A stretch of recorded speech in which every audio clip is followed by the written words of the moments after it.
Making music can actually be really quite simple. It's all just based around chords and melodies, and there are lots of tricks you can use to make music sound really good. So I'm going to show you 4 chord tricks and patterns that you can use on any music that you're making, and I'm also going to give you some examples of songs that use these exact patterns. And at the end, I will show you an example of a song that uses all of these patterns at the same time. So the first one is something called sus chords. Now, when you are making any chords, especially on a piano, you are going to play every other note to make a chord.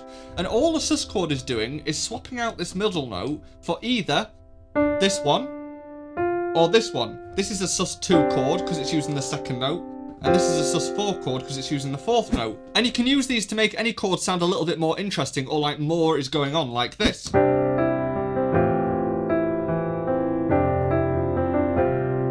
And a good example of a song that uses this is Crazy Little Thing Called Love by Queen, because that goes...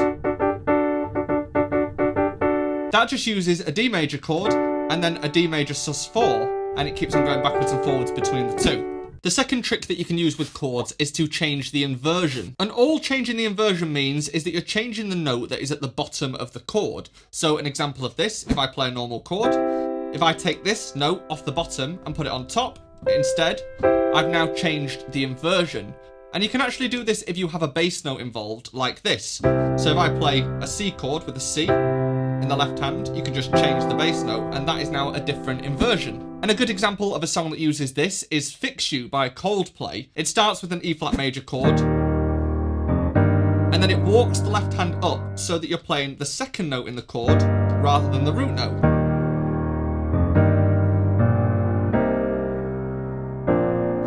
These work particularly well if you want the chord to sound weak, like this, opposed to... So if you play a C chord, all you have to do is remember that it doesn't necessarily have to be a C at the bottom. It can be one of the other two notes as well, and each of them have a different quality of sound. The next trick is to add sevenths to any chord. So if we take a C major chord again, this is note 1, 3 and 5 of the scale. All you have to do is add note 7, and this will also completely change the quality of sound. And you can apply this to any chord.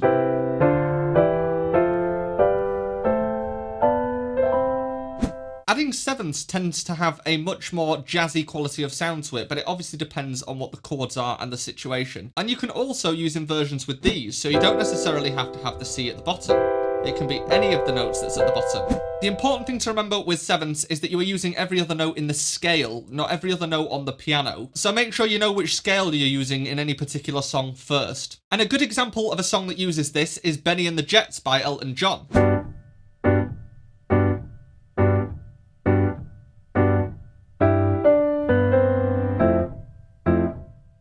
The fourth trick is to use something called tenths, and I've actually done a full video on this, which I will link in the description. But in summary, if you take something like a C major chord and you take the middle note out the chord and lift it up an octave, the distance between this note and this note is called a tenth, and this changes the quality of sound completely. And once again, you can use this with any chord in a scale.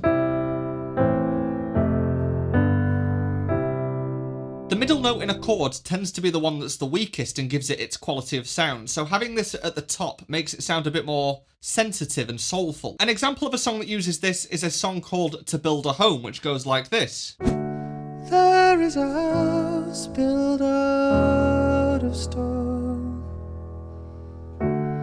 wooden walls, floors and windowsills.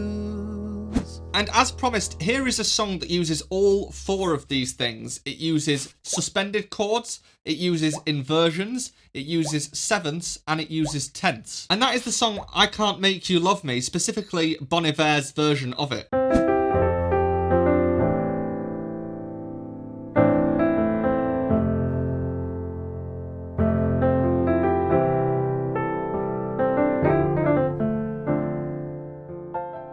So the start of the song actually starts with a 7th chord, and that is F major 7 chord, which has the notes F, A, C and E. And the notes are broken up so they're played individually, like this. But a suspension is used, so the sus2 is used, in this case that's a G, to get to the A. And then a sus4 is used on the A chord. And then this is an F major chord, but it's played using a 10th. So that middle note of the F major chord is not here, it's here instead. So here we have another A minor chord, but this time the A minor chord has a C in the bass, which means it's in a different inversion. And it really weakens the sound. There are lots of songs that use all of these different patterns as a way of playing chords in a more interesting way. And if you want to find out more about how to use tenths in music, then check out this video and I will see you there.